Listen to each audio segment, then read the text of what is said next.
Hello everyone, my name is Ruby Yadav and I am a legal intern at Lexis and Company. I am pursuing my LLB from Meri Professional and Law Institute, MDU, Rohtak.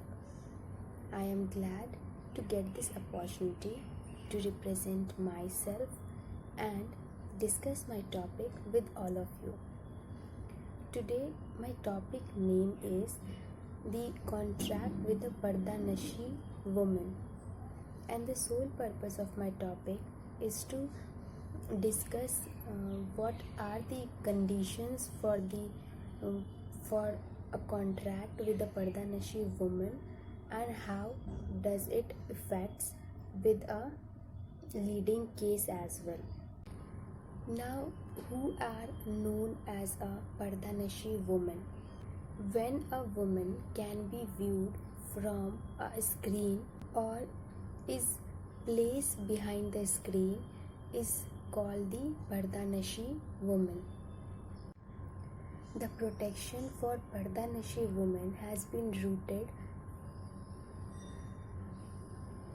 in the principle of equality and good conscience. If there is any problem faced by the aggrieved party, then the burden of proof will be rely on the person who is contracting with the Pardanashi woman. He has to prove that the contract made with the Pardanashi woman is without any undue influence and with her consent and her will, and her decision was taken without any force, and she was aware about the position and about the consequences of the contract at the time of making the contract, and she was also aware about her position in the following contract.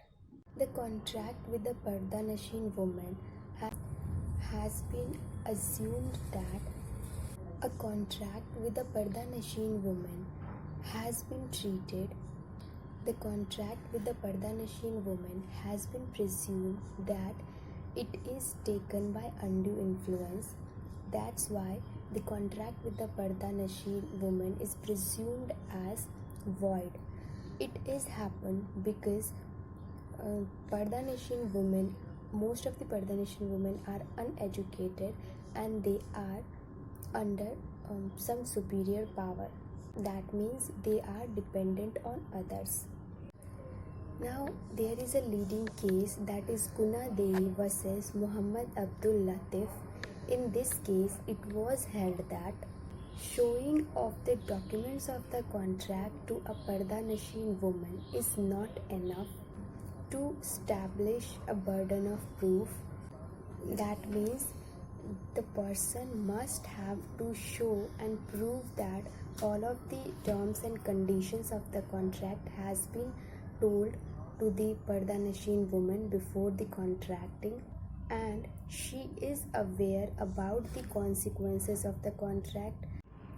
Thus, the burden of proof lies with the person who is contracting with the Pardanashi woman, and he will have to show that all of the facts and the decision of making a contract has been taken by the Pardanashi woman without any undue influence and without any force.